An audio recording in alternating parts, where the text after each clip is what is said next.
ಬೇಸಿಗೆ ಆರಂಭದಲ್ಲೇ KRS dam ನೀರಿನ ಮಟ್ಟ ಕುಸಿತವನ್ನ ಕಾಣ್ತಾ ಇದೆ. 99 ಅಡಿಗೆ ಕುಸಿತವನ್ನ ಕಂಡಿದೆ ಕೆಆರ್ಎಸ್ ಡ್ಯಾಂನ ನೀರಿನ ಮಟ್ಟ. ದಿನದಿಂದ ದಿನಕ್ಕೆ ಡ್ಯಾಂನ ನೀರಿನ ಮಟ್ಟ ಕುಸಿತವನ್ನ ಕಾಣಿಸ್ತಾ ಇದೆ. ಮಂಡ್ಯ ಜಿಲ್ಲೆ ಶ್ರೀರಂಗಪಟ್ಟಣ ತಾಲೂಕಿನ ಕೆಆರ್ಎಸ್ ಜಲಾಶಯ ಮುಂಗಾರು ತಡ ಆದ್ರೆ ಕುಡಿಯುವ ನೀರಿಗೆ ಕಂಟಕ ಎದುರಾಗುತ್ತೆ.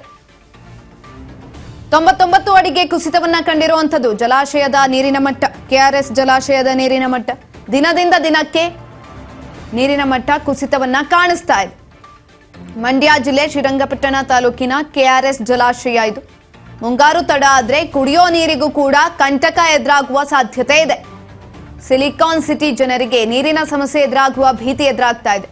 ಬೆಂಗಳೂರು ಮಾತ್ರ ಅಲ್ಲ, ಕಾವೇರಿ ನೀರನ್ನ ಅವಲಂಬಿಸಿರುವಂತಹ ಜನರಿಗೆ ಸಮಸ್ಯೆ ಆಗುವಂತಹ ಸಾಧ್ಯತೆ ಇರುವಂತದ್ದು.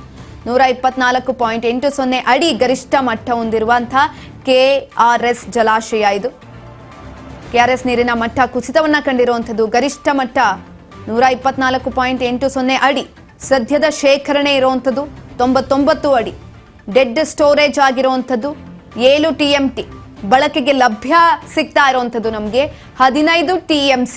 ಈ ರೀತಿಯಾಗಿ ಕುಸಿತವನ್ನ ಕಂಡಿರುವಂತದ್ದು ಕೆಆರ್ಎಸ್. ಇದೀಗ ನೀರಿನ ಅಭಾವ ಜಾಸ್ತಿ ಆಗುವಂತಹ ಲಕ್ಷಣಗಳು ಕಾಣಿಸ್ತಾ ಇದೆ.